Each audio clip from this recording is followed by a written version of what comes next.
When you start a company and you're a founder, you're taking the most risk. You're the person with the idea. You should be justly rewarded for that. The way that that happens economically in a company is you get founder shares. The basis of those founder shares are effectively zero.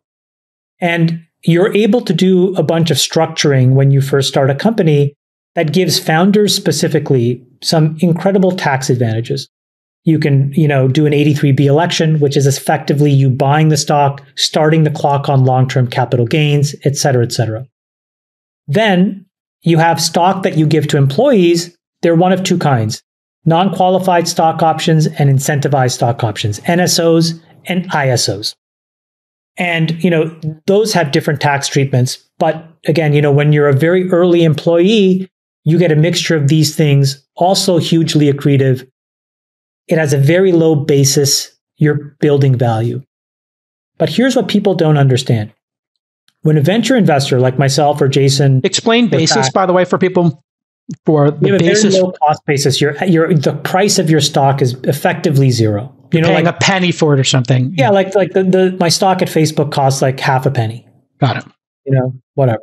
It goes public. It's $15, $20. You get the spread. Got it. You get the spread, and you pay long-term capital gains on that if you've been able to. Not income tax. Yeah. And shift it to long-term capital gains. Okay. So now Sachs or Jason or myself come and invest in your company. What happens? We actually don't get equity. We don't get common stock. We actually get a synthetic form of debt called a preferred share. Okay? And typically the way that it works is when we invest in a company, and this is how the entire venture ecosystem works, we actually create what's called a preference stack, which means we get an instrument that is senior to the common equity. Now, what does that mean? Well, it means that if your business goes out of business, we get our money back first. We also get an interest rate, and we're able to convert all of that at some point, the magical moment when a company goes public, into common stock, and we give up our preferred rights, and we now have the same instrument as everybody else when a company goes public. That's the typical mechanism. Why does that exist, by the way, the preferred shares? Maybe explaining the why. Why do VCs need that protection? To be honest with you, I don't know why it started, but it's a historical artifact of, the 1960s and 70s. I think I know why it started. Go ahead. Okay, so this got lawyered because let's say you start a company, and just to use some round numbers, a investor wants to give you $10 million to start the company, and for 10% of the company, $100 million valuation. If you didn't have preferred shares, then the founders could basically, on the day after the money comes in, could say, hey, we want to liquidate the company. We decide we don't want to do this anymore. And they own 90% of the company, and they could basically then distribute out the 10 million to all the shareholders, and they would keep 9, and 1 million would go back to the investor. Correct. So that's why lawyers came up with this idea of seniority, so that, okay, if you disband the company with the investor's money still in there, it goes back first to the people who put in the money. That was the idea. And the second piece was, if the company gets sold for less than the cash put into it, at least the people who put the cash in get their money out first. Right. So if it sells for 10 million, you get your 10 million back. Or if 11, you get 1 million after that. Yeah. So let's just say Jason does the first million. So now there's $1 million of preferred. Then Sachs does the Series A and he puts in 10. Now there's 11 million of preferred, even if it's at a much higher valuation. And then I come in and I give 100 at an even higher valuation. So now there's $111 million of preferred shares.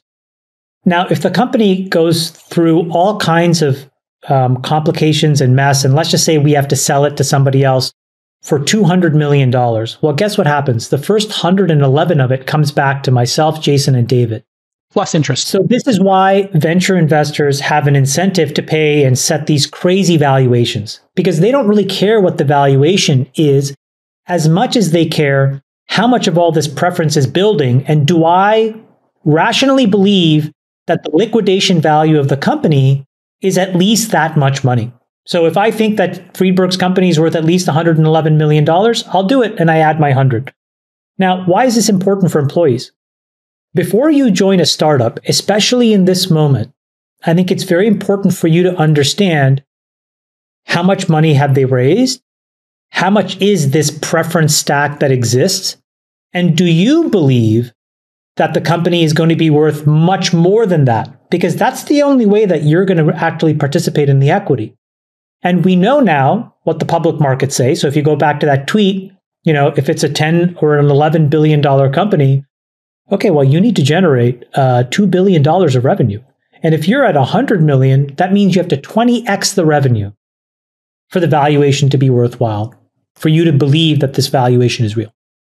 So this is just a little guide for employees. I just think it's very important that you guys start to do the math and start to figure this out. Ask the hard questions.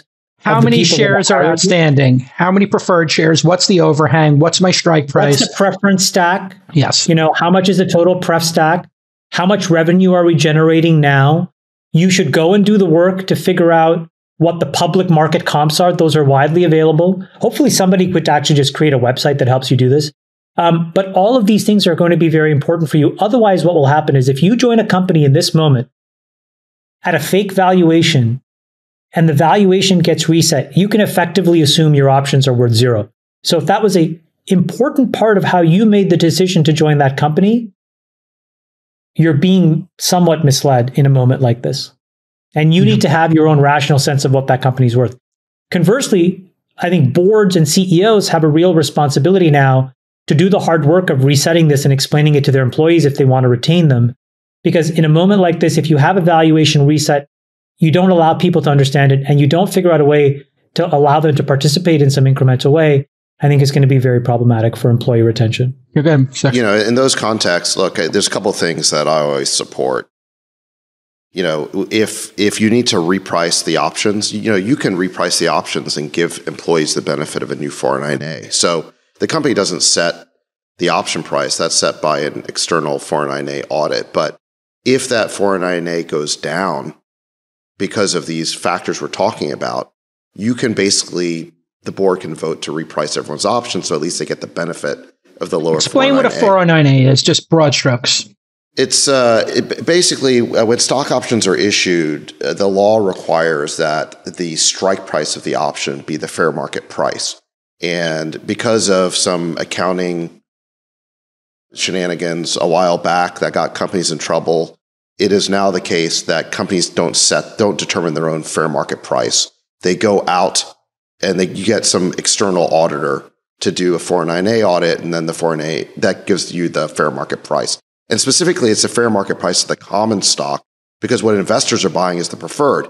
Because of the dynamic that Chamath is talking about, where the preferred gets paid back first, the common stock is worth less per share because it's got this overhang on typically top of a it. fraction, a fifth, a tenth, something in that range is typically. So if the shares were worth $1 of preferred, the fair market value of the common could be 5 cents, 10 cents, 15 cents. Depends on if the company's going to run out of money, how many months of runway they have, are they profitable? And so it is a fair thing to do. But you have to know that. And in a down market like this, if you had massive compression, boards need to look at that. Founders need to look at it and say, hey, listen, if the SaaS multiples come down so much, well, our fair market value should come down that much. The fair market value might be worth 50% less, 75% less. Correct, Sachs? Yeah, I mean, so the way it works is that when a company IPOs, you get rid of all the different classes of stock. Everything, basically the preferred converts to common in an IPO. One class of shares. Yeah. Yeah, maybe you have like the dual stock so the founder can maintain control, but from an economic perspective, you basically collapse into common stock. So when you IPO, common and preferred are the same. And so economically, they're converging to one as the company gets more and more mature and heads towards an exit. The earlier that you are, the riskier the company is, the more that the pref stack matters, the more overhang that creates. But the benefit to employees is it creates a larger discount on their strike price on the 409A. So that is the offsetting benefit.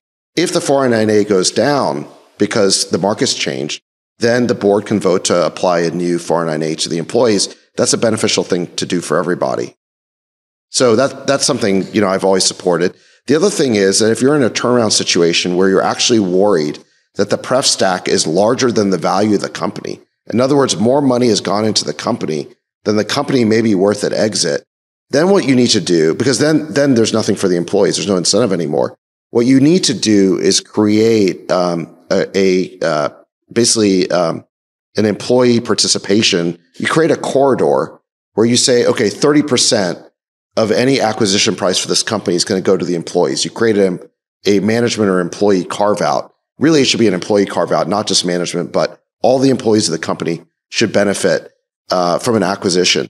And sometimes you'll see boards be either unrealistic or stingy. They'll be kind of penny wise and pound foolish. They won't create the incentive for the employees to get that sort of overcapitalized company across the finish line.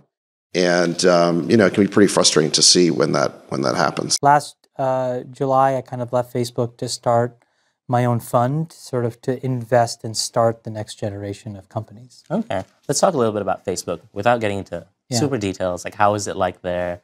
Because I'm sure a lot of people who are listening to this want to hear about how it works. It's amazing. I mean, the place has really an exceptional culture. And I think that's what's allowed it to be so successful. The most important thing that we did right at Facebook was we had a very decentralized, bottom-up philosophy of how things should work. When you look at companies that are run well and things that can endure, it's because really smart, interesting, creative people that aren't necessarily, in positions of senior management have enough say to sort of make the right decisions when it counts. And I think that's something that Facebook has always gotten right. And I think it's allowed it to attract really great people. And I think it's what will probably allow it to be a really great company for a long time. But it's a wonderful place to work. Very cool. So talk a little bit about what do you do today? What's your fund about? When I left Facebook, the biggest thing that I realized was, and this is part of the work that I did there, my team built Facebook platform. Then I sort of also built a lot of the sort of mobile products, or my team did. And my biggest realization was, wow, we built a lot of this really interesting plumbing for the internet, right? This next phase of highly decentralized, largely social products. But what was lacking was a lot of the really great sort of things to sit on top of that infrastructure. And what I was really interested in was pushing the boundaries beyond what was traditional. So, most people, when they think about social stuff, were thinking about games and other very obvious categories. Right. And I was asking the question, well, how do the new rules of the internet change and reshape how, for example, the healthcare industry works, or how we learn and how education works, or how people get access to credit and how the financial systems services industry works. Right. And so I wanted to sort of focus my energy on those, which tend to be very kind of like big, hairy areas that traditionally internet people don't spend time in. Right. But I thought the rules had changed enough where it was possible. And at the same time, we as a society kind of need to fix those areas if we're going to thrive. Very interesting. Now, what is it about investing that attracts you? Like, what drives you to do what you do? I know in previous interviews in the past, you referred to analogies between poker and startups and the thrill of both. Is it the same with investing? Yeah, I mean, I would actually say that I don't like investing. Okay. I actually like company building. I really like the phase from an inception of an idea to that second or third major iteration of a product. That's where I feel the most comfortable, from like 0 to like a few hundred employees. I love the challenge of being this David against some Goliath.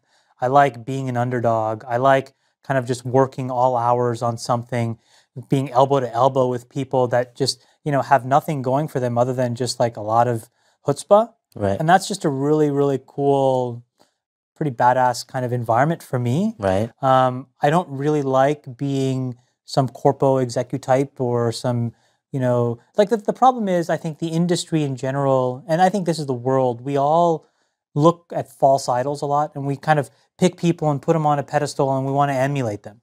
And invariably what happens is it's the person who shouts the loudest that gets the attention. And I think that's just, that ends up never working. You don't get a lot of credit for being in the bowels of building companies at that phase. But in my opinion, that's where the most value is created. And for me, it's the most fun. So that's why I do it. Okay. Now, correct me if I'm wrong, but your investments or the work that you do tend to revolve around achieving social good. And it might mean waiting longer between some of the returns on your investments. I actually am not that interested in a bunch of social good, to be honest with you. I'm interested in change.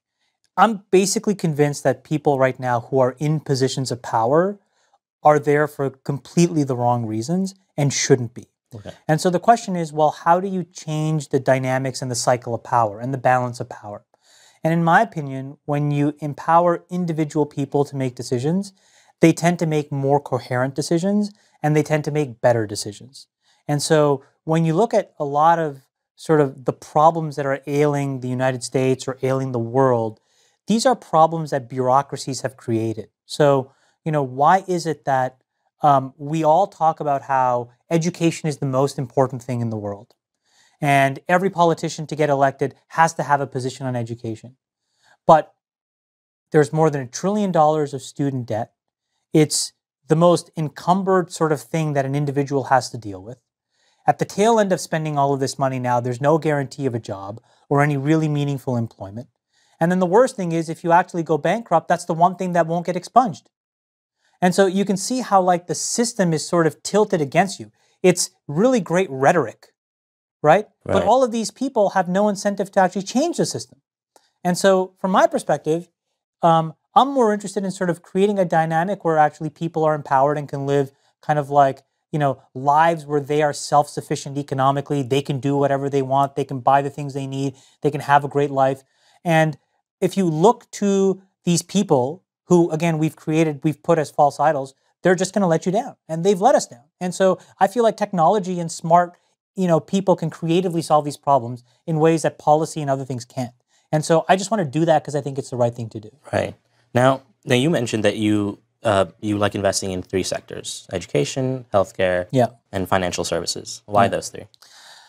So let me go through each one. So healthcare, the reason I love it is because I think, so there's a macroeconomic reason, which is obvious, which is trillions of dollars of costs spiraling out of control. It's something that will literally bankrupt the United States and most of the Western world if we don't fix. And what we need to fix is correlating investment to outcomes and creating a cycle where the incentives aren't to, crack your body open and to do a bunch of random procedures, but to do all of the stuff upstream that actually allows you to live a healthy life.